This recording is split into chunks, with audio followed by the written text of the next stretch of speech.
Como pode alguém que invade propriedades, que interfere nas liberdades individuais, ser o mesmo que garantirá os direitos de propriedade e de liberdade alheios? Que contradição é essa? Esse é o Visão Libertária, sua fonte de informações descentralizadas e distribuídas. O governo é o invasor legalizado de propriedades, disso não temos mais dúvida alguma. Você poderá encontrar amplo acervo libertário na internet e na literatura que corroboram essa afirmação. Está certo que nós, seres humanos, precisamos de regras para a convivência. Porém, a humanidade precisa abandonar a falsa ideia que as regras de convivência devem ser ditadas por uma entidade monopolista do direito, do território e da força. Entidade essa que subsiste por meio de impostos e de escravidão. Você já notou como num shopping as regras privadas são definidas pelos próprios lojistas? Existem guardas de trânsito próprios disciplinando o fluxo de carros dentro do estacionamento, existem seguranças privadas, regra de uso dos brinquedos pelas crianças e por aí vai. É um shopping que o indivíduo realmente recebe essas coisas de graça. Luz de graça, internet Wi-Fi, segurança, ar-condicionado e até mesmo, eventualmente, alguma degustação. Em contradição, os serviços que vêm do Estado não são de graça. Agora, imagina se não haveria ordem em um mundo realmente privado, onde as leis são firmadas com base no mínimo do direito penal e dos tribunais empresariais independentes. No entanto, nós estamos condicionados a crer que, sem a interferência do demônio estatal, não há garantia de ordem, nem de justiça, nem de paz social, nem de propriedades e nem do comércio. E, crendo nisso, nós entregamos nossas armas a esse ente e delegamos a ele a responsabilidade de cuidar de quase todos os setores da vida humana. Hoje vivemos imersos na matrix de um Estado que, inclusive, se tornou um empresário, ou tenta ser. Diga-se de passagem, um péssimo empresário. Um que desperdiça recursos, que é corrupto, violento e poluidor. E não para por aí. O Estado se transformou no sócio indesejado de todos os indivíduos empreendedores. Se você lucrou, seu sócio ilegítimo toma parte do seu lucro, quer você aceite ou não.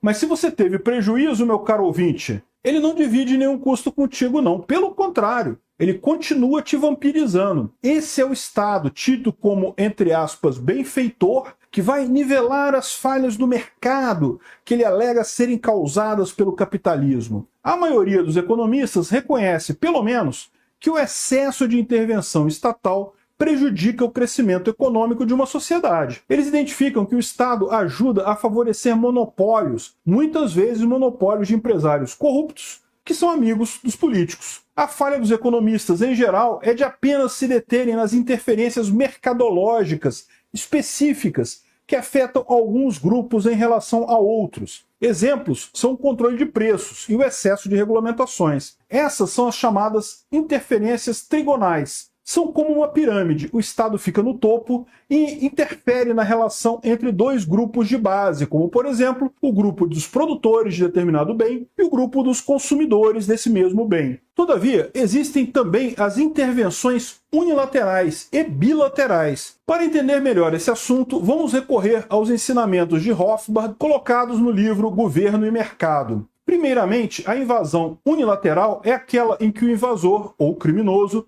interfere na vida de seus súditos ou da sua vítima, mas não toma nada deles, a não ser a dignidade. Causam humilhação, sujeição.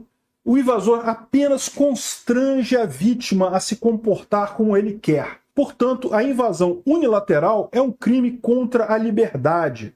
Para ficar mais claro, citamos como exemplo o novo, entre muitas aspas, pacote da democracia. Cada vez mais o governo tenta criminalizar o que ele chama de discurso de ódio, ou fake news e desordem informacional. Qualquer proibição à liberdade de expressão é censura e é uma intervenção unilateral. No fundo, não passa do velho desejo de controle. Você deve conhecer pessoas assim.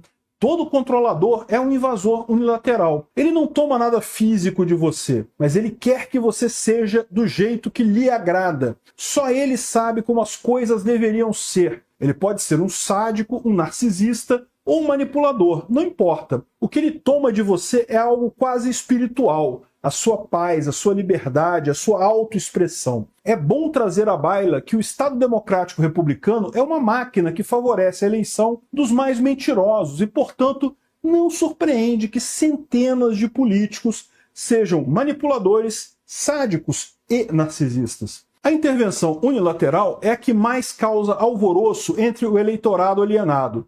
Os da direita odeiam as interferências politicamente corretas da encenação de virtudes da esquerda. Os da esquerda odeiam a carolice religiosa da direita impondo seus comportamentos ou proibindo substâncias de uso pessoal. Qualquer que seja o caso, a interferência unilateral do Estado é a mais fácil de ser burlada. É bem simples para o indivíduo contornar as proibições. O indivíduo usa uma VPN, faz um meme de chacota pesada do comunista gordo, as pessoas vão se relacionar do jeito que elas quiserem de qualquer forma, vão comer sal no restaurante que foi proibido de ter saleiro na mesa, vão usar sacolas plásticas do mesmo jeito, colocar a maldita máscara no queixo e por aí vai. Sabe quais as interferências que são realmente difíceis de contornar? Aliás, algumas delas impossíveis de serem evitadas?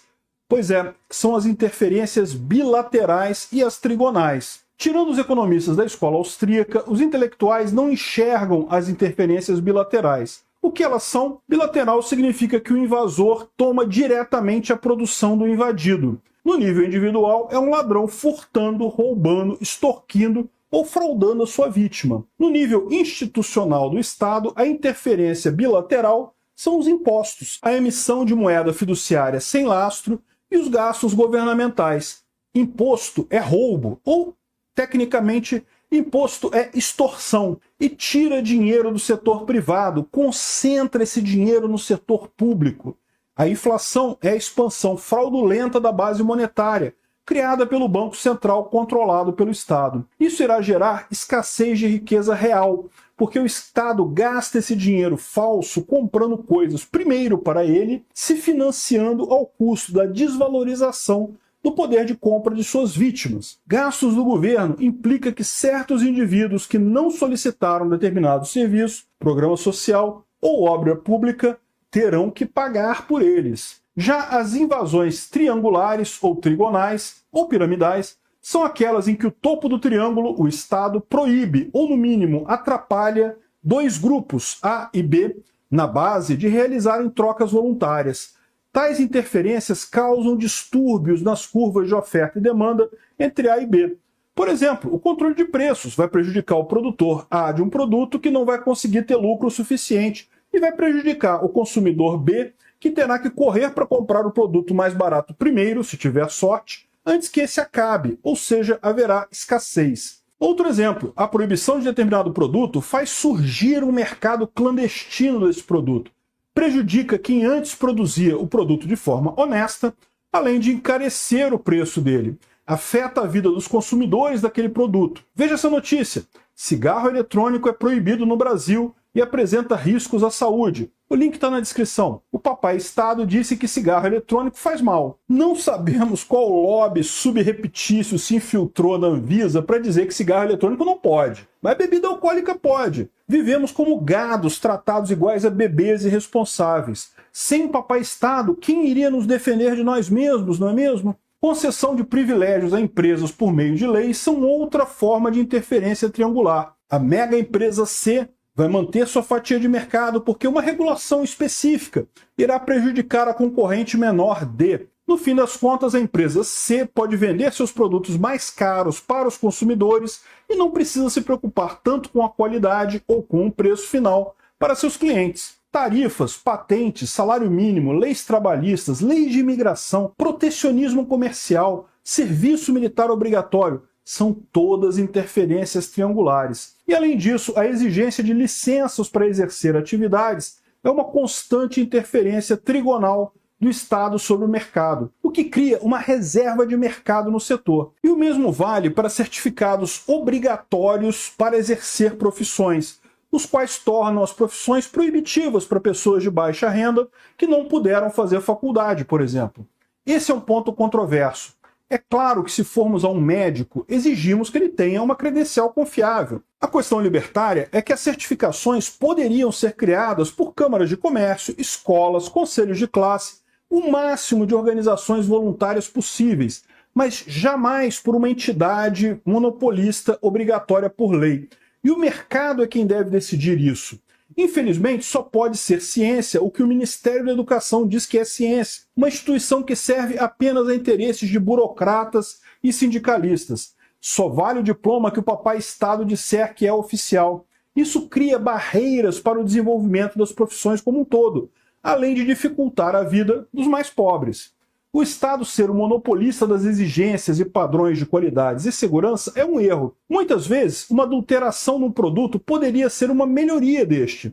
Mas quando o Estado fixa padrões, ele engessa o progresso. Caso uma adulteração fosse nociva, bastaria um poder judiciário realmente imparcial e descentralizado responsabilizar os vendedores e fraudadores. O próprio mercado se encarregaria de falir aquela empresa. Isso é crime. Na visão libertária, toda fraude é um tipo de crime, seja as cometidas pelo Estado, sejam as praticadas por empresários. Considerando que o constitucionalismo moderno tende a uma juristocracia, ou seja, uma concentração de poder no judiciário, seria muito mais viável que a justiça fosse exercida por vários juízes independentes. Poderiam ser empresas, tribunais privados, tais como o modelo econômico ético anarcocapitalista.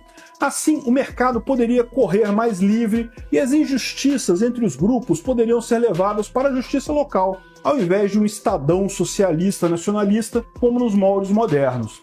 É de Murray Rothbard a famosa frase: a melhor maneira do governo ajudar os pobres, portanto, bem como o resto da sociedade, é saindo do seu caminho, removendo a sua enorme e parasitante rede de impostos, subsídios, ineficiências e privilégios monopolísticos. Obrigado por sua audiência. Esse artigo foi sugerido e escrito por Rhodes, revisado por historiador libertário e narrado por mim, Peter Turguniev. Se você gostou desse vídeo, clique no ícone abaixo e compartilhe o vídeo em sua rede social. Se você deseja ser notificado de outros vídeos, clique em se inscrever e depois no ícone da campainha. Até a próxima!